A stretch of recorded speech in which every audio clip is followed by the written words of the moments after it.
So good afternoon, everybody. My name is Dr. Betty, and I am a transformational business specialist. I do strategic advice to organizations, cities, countries, kingdoms. And we transform organizations and we bring equilibrium to them. We're going to have, you're in for a treat. You're going to be learning a lot today because the people that are here have extensive experience in creating environments of belonging where people actually belong. And what we mean by that is creating an environment where individuals that come into this environment, this company or this organization, they are viewed, heard, respected, and appreciated. That is the definition of belonging for us as we're talking. So I'm going to ask them to give us a little bit of their background, and then we're going to delve into tactical application of what you can do in your own area of expertise, in your own city, in your own family, in your own organization to be able to do the same. So my advice to all of you is open up your notebook and get a piece of paper and get a pen or your PDA, because you're going to fill it with notes. Trust me, I met with these individuals this morning and there's so much really good information that you're going to get.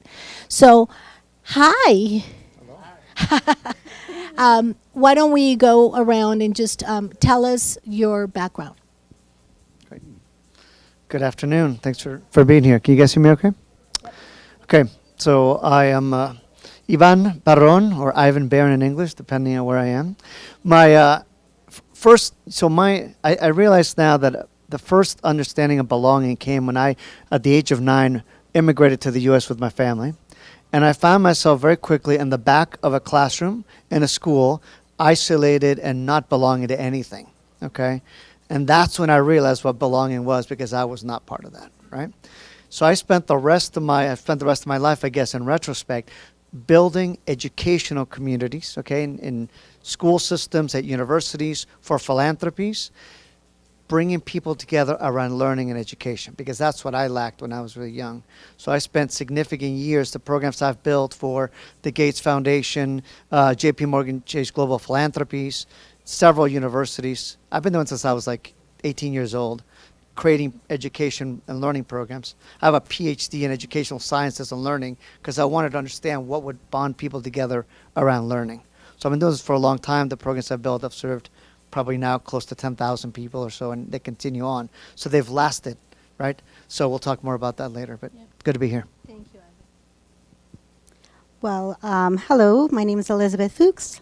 I, like Ivan, are also coming from an immigrant family into the United States. I am a daughter of a single Mexican immigrant mother that moved into Chicago, and that's where I started. I've spent the last 3 decades as an international banker, so I am a recovering international banker now. Yes. I am a financial business consultant today. So what I've done to bring me to this space is really, I have built teams for de novo offices in the corporate banking world. I've also done a number of restructures within the corporate banking world. I had to start a business that was a regional business with 3 people managing a portfolio of 100 million, and grew that to $1 billion over the course of 5 years. And then I was asked to step into a restructure where I had to help integrate a $30 billion business into a bigger scope business line and take over about $4 billion worth of assets.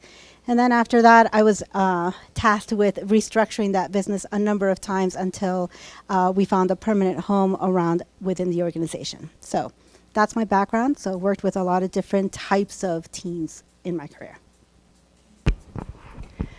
Good afternoon. I'm Michael Kennedy. I'm a critical care nurse practitioner, professor of internal medicine at Campbell University, and professor of nursing at Duke University. Nursing has long struggled with work shortages for decades, and conscious efforts been made by organized nursing to increase retention by creating belonging as we take care of multicultural patients and have an international workforce. During the pandemic, realized that the American healthcare system, as it's structured, was harming its workforce, and the workforce in turn was harming patients. And during this discovery, I returned to school, because that's how I cope, to do a postdoc in psychiatric mental health, not only to provide more holistic care to the patients I was taking care of, but to also help my workforce and identify some upstream problems that were causing the harm that was trickling down to create the worst shortage of nursing that we have ever had as a country. 1 in 5 nurses left at the height of the pandemic when we needed them the most.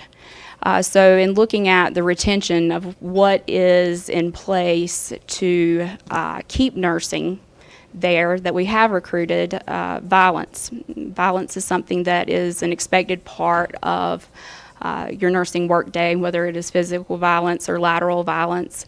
It is a lived norm, and helping nurses cope with the psychological repercussions of that, and how to find ways to compartmentalize in a healthy way. But also, we needed to continue supply of nurses, and what is the retention barrier? And the stereotype of nurses truly is what has been a limitation of it just being subservient women, and not that the role can include so many other things. You can be an educator, you can be a nurse scientist, you can be a leader or go into management. It's not just bedside care. Truly, I enjoyed the opportunity of using the American Association of College of Nurses model of culture of belonging in units. This is a tool that you can use in any high-performing work environment. It's not just exclusive to first responders or nurses. But being able to take this to the organization and say this is a model we could follow, because within that model was a lot of things I was doing every day. I was already doing those. But to be able to give a roadmap to successful retention was huge. We'll pass along. Good afternoon. My name is Warren Simmons. I too have a degree in cognitive science, PhD, but I spent the last 40 years of my career trying to help schools in urban cities in the United States address the achievement gap between blacks and Latinos on one hand and whites and others on the other. And it reminds me, in your comments, that achievement gap actually reflects a belonging gap. Students who are not cared for by a system and thus don't feel that they belong in the system, and then begin to act out through suspensions and expulsions and things of that sort. So I've worked on this issue from the U.S. Department of Education to state governments to local school systems, from philanthropy to reform support organizations, and I'd be happy to share with you most of my failures and a few of my successes. That's wonderful. Thank you so much, everybody. So my first company was a biomedical engineering and manufacturing company. I started this company at the age of 19. And Kaiser Permanente's Gynecological Light was my light. That was my first company. And I've owned companies in biomedical engineering and in manufacturing of surgical lighting components, and manufacturing, and also automotive and real estate. And I am also a recovering banker, and I'm a turnaround expert. So the reason I'm telling you that is because the team told me that I needed to share with you that I'm also an entrepreneur, and I've been for all my life, also while doing turnarounds. The last turnaround I did was a $250 billion turnaround. We turned it into $350 billion in 2.5 years, JP Morgan Chase, California. And people ask us, how did you do that? And it was all about people. So the reason we chose today, the topic that we talked was the topic of belonging, is because if you take a look at the hierarchy of needs, Maslow's hierarchy of needs, you start with the very basic needs of the person. That's water and food. And then you go into the safety piece. Am I safe? And then the third part of the hierarchy of needs is really, do I belong? It's love and belonging. So in order to create an environment where people feel like they belong, You must really understand yourself, and you must be able to come in and just be yourself when you walk in. So I'm going to ask the people, the individuals here, if you could just think about a time when you had a really big challenge to come in and to change a culture and to create the culture where everyone felt. Now imagine this. It's a challenge. You're coming into a brand new team. They don't know you. All they know is your biography. And they're thinking, oh no, here comes the hatchet person. They're going to cut me out, or they're going to cut a department, or they're going to not treat me right. I've worked all of this time to create a name for myself and my company, and then all of a sudden this person leaves and somebody else comes in. The people may feel like the rug has been taken out from underneath them. So with that, I'm going to ask you, what was one time that you can think of that was really difficult, and what did you do to change the trajectory so that people would feel like they belong? Thank you. So I started working with the University of Washington and JP Morgan Chase Global Philanthropies to launch an initiative focused on supporting the development of small businesses, women, minority businesses. And so the university had a model for how they were going to do it, but a university is a university, and they didn't have legitimacy with the entrepreneur community. They bring me in because I'm a startup person in education, and I was a very tiny entrepreneur at the time, so I didn't have a lot of legitimacy there either, and I wasn't a PhD in education at the time either, so I didn't have a lot of credibility at the university. And so it was my task to bring together this group of educators, entrepreneurs, recruit entrepreneurs, to create this program for, JP Morgan Chase Global Philanthropies is enormous, and their expectations are very high for what we need to do this. And you're launching something that doesn't exist and bringing it into life, right? So for me, it became around helping that group of entrepreneurs see value, not just in the education curriculum that was being created, which I had to source and figure out, but in finding value in the community that was being created. That it was going to last beyond those few sessions. This is a 6-month program. Those 6 months that they were going to be with us, but actually build relationships potentially for life, right? And it's something I had done in my previous programs. When I was in college at 18, I designed a leadership program where literally people came together and became friends, and then some of them went off to like marry each other and had children. So when we go back to these reunions, there's kids that are a result of this community. So now we can call him Cupid. Yeah. Right. So this was the challenge to this program. And so it's creating an environment where people feel calm, like they enjoy each other's company. First and foremost, that opens up the way for learning to happen. This program, and we talked about this, has scaled from one tiny group of 10 individuals to 15 cities across the country with multiple universities, and at this point, over a few thousand probably entrepreneurs that have gone through this. But it all starts with creating a community, or in my sense, a family. Thank you. So I was tasked to take a high-performing team, and by high-performance team, I mean a team that was generating double-digit growth year over year for the last 10 years, and help them go through a tremendous restructure where their business model was going to change drastically.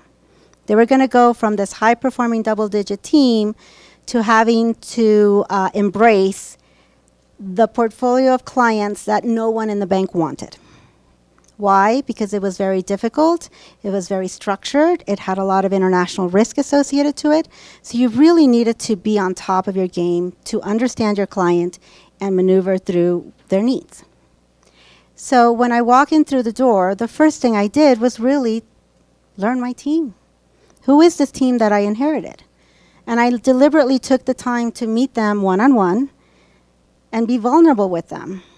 As a leader, I wanted them to know my background, who I was as a person, so that they knew they could be comfortable in opening up their strengths and share with me.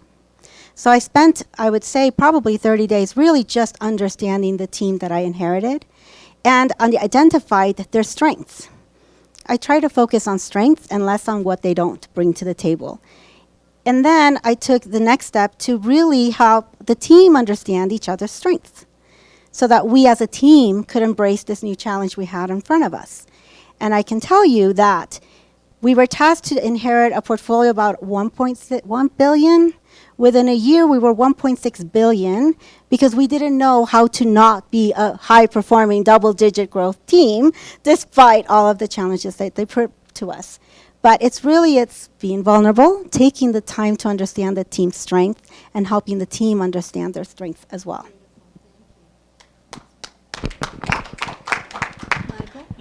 So the story I'll share much more is along with the power of individual connection and doesn't correlate with any sort of billion-dollar deals or that sort of thing. It's actually a little underwhelming compared to that. But one of the ways that I've always gathered information was just to listen, maybe ask an open-ended question and just listen, because if you allow people to speak, in about 3 to 5 minutes, you'll find out what's important to them or what matters. And so much within healthcare within the United States is a profit-driven model. You have to be able to pay the bills. And I gave my colleagues the permission to not let the profit model create their moral injury. Do what is right. If this policy doesn't seem right, it is in the way of doing the right thing. Do the right thing. You have to be the one that can sleep at night. You're the one who has to live with yourself for the rest of your life. Do the right thing first. And it's a labor shortage. You can go work somewhere else and find someone who much more agrees with your ideals. But it was interesting when you gave people the permission to actually hurt and to be like, yeah, this sucks, that they would do that. So I started a support group that was open to all healthcare staff, but mainly nurses are who showed up, and gave them space to be able to talk about what actually hurt, what actually sucked, because it wasn't the death and dying. We put people in body bags every day. We can do that. It was the other policies and the other things that were put in place that were really starting to weigh on people. And be able to talk about how I dealt with it was helpful to this other person. They had never thought of it that way or looked at it, especially in harm reduction type setting. Yeah, but at least it wasn't this bad. We were able to do it this way. And so when we, as you spoke about earlier today, large-scale change, sometimes it does start with a ripple effect, because also the person who comes behind you will role model that behavior, and the value of being able to maintain your mental health during crisis is important, because you have to keep yourself together to be able to help other people. And moving forward, this has been normalized in the region. We actually now have a department of advanced practice where people meet and are able to talk about these things, because sometimes they're not able to go home to their families and talk about it. During COVID, about half of the work staff I worked with, their families did not believe that COVID was a thing. And the vaccine that we were giving was actually harmful, and spouses said they would leave if they got a vaccine. It just became very delusional environment and very polarizing, and to have a space for people to be able to talk, because you don't know what people are dealing with at home. The public education sector, particularly in urban communities, is extremely complex. I arrived to work in school districts, I'll give one example, in Philadelphia, as a research psychologist, thinking that the solutions were technical, and if people just learned to implement best practice, things would change. I was also an introvert, so I worked very hard, but mostly by myself. I got written up in a terrible article in a local newspaper, which was a local version of Fox News, but they basically lied about a speech I gave. And I had a governor, a mayor, union leaders, and everybody calling for my head. Fortunately, the speech was recorded. They realized I didn't say what I said, but they still said, you have to apologize for what you didn't say, because that's what the newspaper said you said. Complicated. So I apologized, right? I then met with one of the members of city council, and I said, what happened here? Why was I treated this way? And she said, well, Warren, you arrived in Philadelphia, and you didn't ask permission to fish in our pond. I said, well, Gussie, because I got a little sass in me too. I raised $50 million to help this reform effort. I thought I was putting fish in the pond. And she said, well, Warren, you didn't ask permission to put fish in our pond. That was a very painful lesson that reform is not simply technical, that it is political, social, and cultural. And I hadn't done the political, social, and cultural analyses to have people in those communities accept me as a partner and a leader. And so I had to move very quickly and fast to develop another skill set, hanging out in bars, taking people to lunch, putting up with people that I did not like and did not agree with, but nodding my head, simply so that I could get the permission to do the work. Thank you so much. So let me just summarize the little nuggets that we just heard from them, because I think it's really critical for us to take a look at ourselves. And I invite you to take a look at yourself as you hear these. The first thing that was said was listen. Mark Goldstein, Dr. Mark Goldstein, is the number one writer of the number one book in the world on listen. It's called Just Listen. He was hired by the Kremlin to teach them how to listen. And then there's Chris Voss. Everybody knows Chris Voss for also going to negotiations. But you can't even go into negotiations or go into creating something intimate with someone if we don't take the time to listen. And it's been said, listen into what they're saying, not listen waiting for the person to stop so that you can get your voice in. As leaders, it is our responsibility to listen into our people, listen to what's not being said, and really pay close attention. So listen was the first thing. Being vulnerable is so critically important. Every team that I've ever managed, every company that I've ever owned, every public organization that I speak at, the first thing I say is, I was born in Bogota, Colombia. I went to the United States at the age of 12. My father was a very successful businessman, but he was an alcoholic. I was not supposed to be alive when I was born. The doctor told my mother to get the funeral arrangements made. But I was here. God had a different plan.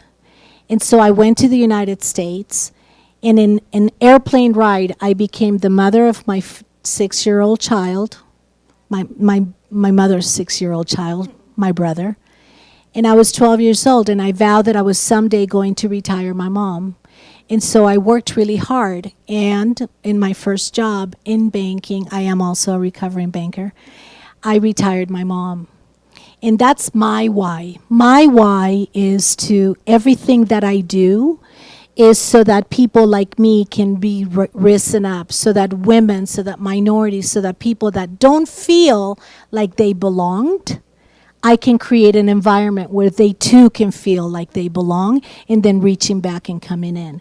So vulnerability, when I took over 16,000 employees, 1,000 branches, my first phone call as introducing myself to my people was, I was born in Bogota, Colombia. I came to the United States when I was born. My father almost killed my mom, and that's why I'm here. Imagine in a corporate environment what people say. Imagine when I speak to world leaders what they say. Imagine when I go to the ghetto in India what the kids say. All of a sudden, we create the feeling of belonging. That happened with us this morning. We were just sharing. We had just a ball, just laughing and having such a good time with one another. But if we get to know each other, then you're going to feel like we are a team, and we do feel like we've gotten to know each other actually pretty well in a very short period of time. But why did that happen? Because we all became vulnerable with one another, and that's so important. We also heard, give me 1 second, connecting individually was really important, so no spray and pray approach to leadership. It's connecting one-on-one with your employees. That's so important. Creating a coalition, and we're going to hear a little bit more about that. Don't let the profit model create the moral injury. Wow. Talk about a quotable quote. Don't let the profit model create the moral injury. Don't get sidetracked by the shiny object of the money, understanding that we have humans right in front of us and everybody has a world that they bring to the table. And then asking for permission. Asking for permission is so important. We can't just assume that the title is what gives us the permission. It isn't. We have to earn the right to lead. Earn the right to lead. So my question to all of you is, Theodore Roosevelt said, it's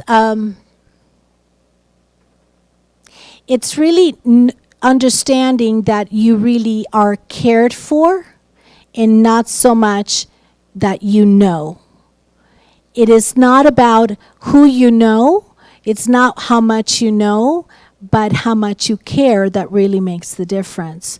So the question is, how do your employees, how have you made sure that your employees absolutely beyond a shadow of a doubt know that you care about them? Yeah, a lot of this work for me was just putting ego aside. I know what I care about, right? But also when I'm in front of that other team member, investor, whoever it is, they need to understand that I hear what they care about, and it has nothing to do with me. So I think a lot of that is really digging in to understand what matters to them in their context. What I care about, that's kind of irrelevant. And I learned this lesson from my mother, watching her keep our family together and thriving over decades, is that she always put herself kind of in the back. She's doing all this stuff on the side to make things work, right? But it's work on things that matter to us, right? And so that's the key thing, is make sure that people know that you know them and what they care about. It's not about you, right? It's never, if you're a true servant leader, it's not about you. It's about what the group needs from you. So for me, the way that I ensured that my team knew without a shadow of a doubt that I definitely cared about them was really understanding them as an individual, what really drives them. What is their passion? Why are they here showing up in my office? Why are they going to work? What is their why? Really? Some of my team members wanted just a job. They wanted to come in 8 to 5 and I'm out. Because my life starts when I get home. Beautiful. Then let's make sure that you are the best at what you're doing. Amazing. Others were like, no, I want to be your boss in 2 years. I'm like, amazing. What do we need to do to get you the skill sets that will get you there? But what drives you? What is your passion? What are you great at? And we focus on that. So I spent time understanding them as people, understanding what drives them as an individual, and fed them so that they could feel nourished. Give them the opportunities to shine on the things that were important to them. Understand that, yeah, some of us don't like to go after work to drink with the client and, spend our weekends at the baseball game. Some of my team did. Some of us didn't. I had a family. I wanted to go home. I had a teenager I wanted to see grow up because it was important to me. I have a husband who would like to see his wife once in a while. So really, it's what drives you, and let's create a world that allows you to be who you are. That's how they knew I cared about them. So earlier today, I heard someone say that at their place, they kept an open door policy for their staff. And I've had a little bit of the reverse in that I always go to my team, to where they are, and talk to them there. Also, you learn some stuff. You learn the shortcuts when you do that. But engage with people and let them talk. Find out what's important to them, because you think you know people, but you don't. Very quickly, you'll find out that pets are important, or I'm taking care of my grandmother at home, or my children, or I have to have this schedule that way I can attend my children's activities, and try to accommodate the things that are important to them, but also that helps protect them. If you're in a situation where you know someone, you've gotten involved and invested, and they've said, hey, I'm struggling with this at home, and they've been transparent in what they're dealing with, and my mom's at home dying, you're not going to give them a patient that is also a mother that's dying. You don't want them to, although they would have a tremendous amount of empathy, they would also potentially be triggered or create harms. And so when you know your workforce, you can also protect your workforce. And there's no way to truly do that with just the open door, because I'm an introvert as well. I'm not going to go in anyone's office and tell them my problems. You're going to have to drag it out of me, and it's going to take time, but eventually you're going to see my phone and be like, I have these dogs, and I have this, and I have this is what's important. And so it's much more difficult to do in a large company. You can't know everyone in a large company, but if management is aware that that's how you like to have like a personal relationship established, you can facilitate that throughout. And it's actually one of the recommendations to getting to know the team in the AACN that I discussed earlier. But also sometimes people don't want to share, and that's okay.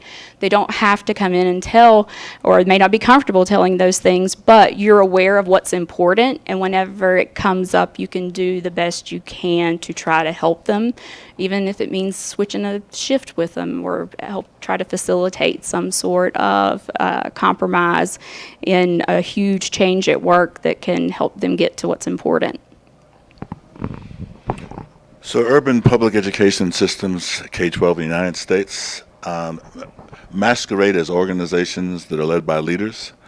But if you look at the data, urban superintendents are turned over every 2.5 years, which means their staffs are turned over every 2.5 years.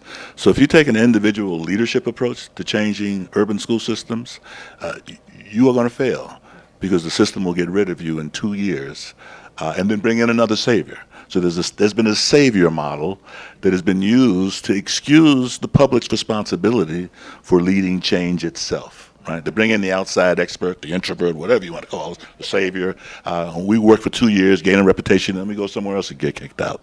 So in my experience, after having done that 4 or 5 times and being kicked out, I realized that the only way to sustain change was to build a broad-based political coalition to do the work, to co-construct the work, and to share the responsibility for change. No one individual, no matter how smart, no matter what reputation or credentials you have, is going to do that. And that was communicated to me when I went to Chicago to do some work with the Chicago public school system. And the mayor, I had to meet with the mayor to get his blessing, Mayor Daley, powerful urban mayor. And the first thing he said to me was, he sneered at me and said, "So, Mr. Expert, tell me what you're going to do for me." Now, I had learned at that point to say, "Mr. Mayor, I'm not an expert in anything. I'm a man with expertise. I will tell you what worked for me, and I will tell you where I failed. And I hope that you and your community learn from that and employ those lessons." He immediately sat back, opened his shoulders, and said, "Okay," and walked out of the room. And so I was reflecting the learnings of going from an individual expert, thinking that that was going to create the change, to understanding that I had to build shared leadership and a broad-based coalition that worked together to own the change along with me. I love that. So the idea then of coming in with who we are and coming in not with the titles, because titles can be a dime a dozen. Somebody can be a president of something. Does that make them a great leader? Not necessarily. But coming in humbly with who we are and really showing who we are to the folks. And I love what you just said. I'm not an expert in anything. I am a man with expertise. And how did that expertise come about? It came about with experience. So when we share with people, do we share from knowing because we've made the mistakes? Do we only share the shiny objects? Or do we share what was broken and how we came up and we fixed it? And then the other thing, do we do it alone? Because building this coalition, I can tell you from personal experience, in one of the turnarounds I did a listening session with the people in the community. And how many of you know Los Angeles a little bit? It was the city of Pacoima. In the city of Pacoima, there were no banks in the city of Pacoima. We did a listening session with people from the community. This is many years ago. And we listened to the people that touched the customers. We also listened to the people in the media that knew, that did expertise, and that did some work in the media so that we could have different ways to really listen in. And then we teamed up with nonprofits, 11 nonprofits across California, so that we could provide and really collaborate and provide expertise that we didn't pay our people to do, but there were people that were doing a lot of wonderful things, and then we funded them so that we could do that. We don't do it alone is something that you'll see on my LinkedIn all the time. We don't do this alone. It's a motto that we should all take. As you were saying, Warren, is we really don't do it alone. And building a coalition around us makes us stronger. You know, there's this hashtag stronger together. How many of you use that? I use it all the time, stronger together. We don't do this alone. So Ivan, tell us what didn't work. Good.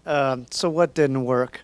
I've run across on a couple instances where I'm trying to do, sort of share my expertise and realize that there are people who are not really interested in how I approach a problem. They have not only come up with a solution, but the way they want to approach the problem. They're not interested in team members. They're interested in just getting somebody to execute on an order. It's just, for me, it's been very challenging to find a way to sort of bring my creativity, my innovation. That's what I'm good at. And when someone's already got the plan figured out, they really don't need me. They need somebody who's just a yes person to implement. So a couple times I've run into launching these programs where I felt with people, and they were very experts as well and all that, and it was just impossible for me to feel like I could contribute in any way. So I had to realize that I was not the right leader in that space. And again, this is where you get your ego out of the way and you realize if I'm not able to deliver here the value that the community needs, because it's about them, it's not about me, I need to step aside and I need to move on to a place where it's a better fit for me. So as painful as it can be, I realize that it's just part of the nature of practicing and working on stuff. Sometimes it's just not going to be the right fit. Thank you, Ivan. Does anybody else want to say something that didn't work? I have lots of things that didn't work. There's so much time I could spend on things that haven't worked through the Which years. one do you want to hear about? But I'll say one generic thing.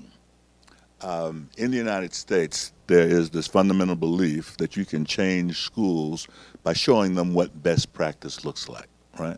So we've invested in lots of research on what works. You even put it on websites, right? All you got to do is download this stuff and it'll work for you. I'm using my researcher voice right here, right? What we don't do in the United States is understand that everything works in a context or fails in a context. And if you don't look at the larger nature of systems, both from a political, social, cultural, and technical capacity standpoint, you will take a best practice that works and it will be designed to fail in that system.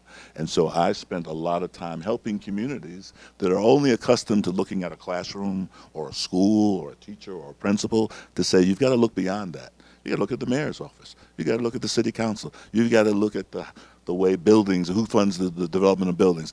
You have to take a look at the entire system and start by looking at the best practice model, but then work up to ask yourself, what do we have to change in the larger system and in the larger political community for this best practice to be sustained and to spread? Just one point. When you are faced with situations where you need to lead a team through hard, transformative work, what does not work is when you present yourself as a leader who doesn't know what they're doing, who has a negative mindset, who undermines the underlying strategic shift that the business needs to make. That doesn't work. What the team needs is to understand how their contribution to the end goal is important, and how every single individual on the team is a contributor to that end goal, as difficult or as different or as god-awful as it looks like. But it is a business, and we need to get on board, and you can complain, you can be very upset about it, and it's not fair. But at the end of the day, we focus on the end goal. And the end goal for us was always we need to add value to our clients. We're here because we want them to grow and succeed. And if our cheese got moved, then we got to go run and find where the cheese went and figure out how to continue to make it work. So what doesn't work is the negativity. You know, I remember going to do some visits with my CEO, and it was my very first time with the CEO, and I said, we have to get home by 5 because my daughter has a 6 o'clock game, and I'm not missing my daughter's game. And that's when I set the stage. So sometimes we get to set the stage and create our own edges and let people know what's important to us. And something that I think you said, if this is not the best place for me, where I can create something that is going to be for my family, and it's going to create the balance for myself. We hear a lot about balance. Oh, that company didn't give me balance. Well, you didn't give yourself balance because you didn't have your edges and you didn't say, this is how I'm going to work. So that's something that I wanted just to bring up, because the personal life is really important, in having that equilibrium between our personal life and in our business life is also important. I'd like to open it up to all of you, because I know that you've been taking a lot of notes. We've been hearing a lot about authenticity. We've been hearing a lot about if I'm not an expert in anything, I am a man with expertise or a woman with expertise. Co-constructing the work with other people rather than coming in as the authority. When we come in with the authority, then it's about us if it doesn't work. When we come in and co-construct it, then they feel like they belong. They feel like they're part of it. We heard about people don't care how much you know until they know how much you care, from Theodore Roosevelt. And how do we know? How do you know? How does your spouse know? How do your children know that you genuinely care about them? How do your employees? It's the same thing. How do your employees know? We heard about understanding them as individuals and not doing a spray and pray approach. Does anybody here have any questions for the panel that you would like to ask at this time? If you don't, I have some more.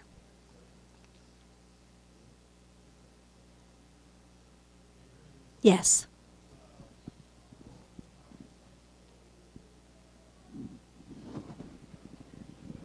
So I have a thought and a question. One, I think introverts rule the world. There we go. So We're collecting data at all times. okay. So it's about energy, right? And so introverts give out a whole lot, and people drain them. So how do you all create margin and restore? For those of you who are introverts, feels like all of you might be, but how do you restore that energy consistently?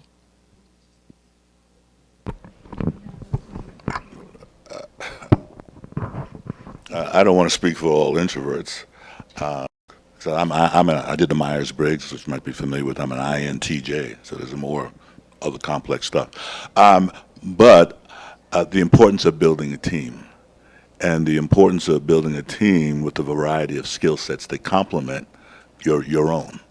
So I'm not an expert in everything. I'm an expert in a couple of things, but I've always built organizations with team leaders who are complementary, so that they can take the lead and I can rest a little bit, and somebody else can take the lead and rest a bit. So thinking about building the right team, and the team always isn't inside your organization. The team can be people in other organizations, departments in the system, right? But you're right, we can't all expend the energy as an individual to do the hard work that's necessary. Building a team of individuals inside organizations and outside organizations, so you get to rest while another takes the lead, is an important strategy that I had to learn on my own. And it's a good way to grow your team too, because if you show them that you trust them enough to take over while you're out, and not be checking in all the time. It's almost like raising children, right? And then they can take care of the business while you're out taking care of you. Now, I just want to make sure that your question was, let me repeat your question. Is your question how, when you come out, you exert so much energy that you feel drained individually yourself as a leader? And how do you recuperate? How do you nourish yourself and build yourself back up? Was that your question? That was my question. Okay, I just want to make sure. Does anybody have an answer? So I'll tell you this as a sort of a story. I ran the Boston Marathon several years back, and I trained and prepared, and there's all the stuff that goes into being ready, physically, sleeping, eating right. And again, it sounds sort of trivial, but it's not. Like, food is energy and all the stuff, and understanding really well our bodies is key to having energy, right? I think we know that, but a lot of us don't practice that on a daily basis. So the most of the race I ran with my body being ready and being right. I got to a place, though, where my body was pretty much done and ready to fail at any moment. And I switched to my mind, my purpose, and I said, I'm getting out of my body. I'm going to draw energy now from this purpose, from this green thing. That kept me going to mile 20, whatever it was, 23. And then I realized my mind was about to also go, because it's also fueled by energy, glucose, and other things. And then I realized, and I looked around, and the cheers of the people in the crowd and all the stuff took me out of myself and out of my head, and somehow miraculously I lasted all the way to the end, but the energy came from others at that point. And so anything I do, I realize that the sources of energy, sometimes body and taking care of that, sometimes mind and spirit, and then sometimes beyond others, right? Okay, so I'm going to ask you to answer the question in one breath. I go have fun. When I'm feeling overwhelmed and everything is so much and the team and has been working so hard, we just pause and we just have fun. I'm like, let's just, you know what, guys? We've been working so hard. We've been working 12 hours. We've been working on let's go and have a party for lunch. Everybody go bring something fun and let's share something and we'll pick some silly topic and everybody do that. Or, okay, tomorrow we're all just going to come and bring baby pictures, and then we get to guess who's who when they were babies. And we just have fun. So that's how I get my energy back. Pause and have fun. I find the energy that the mission goes when I'm not there. I find the energy that the mission continues when I'm not there. Yes, beautiful. I know that there's more questions, and so I'm going to ask you to just give, how do we find you? Because you probably want to ask some more questions. How do we find you? Yeah, just on the app, connect to me in LinkedIn. Happy to respond. Same thing. Same thing. Well, I am on LinkedIn, but I never look at my account. You can probably reach I me looked for your LinkedIn. Yeah, you can. People communicate with me all the time. I just never look. But you can probably find me at the Nellie Mae Foundation website, where I chair the board, and they have my contact information. Nellie Mae Education Foundation, the president of which is sitting right there. And my cell phone number is 714-813-7319. I've given this to thousands of people at audiences, and the people that really want to know something will call. So I'm here for you. Thank you so much for today. And thank you to this amazing panel for giving so much of yourselves. Thank you.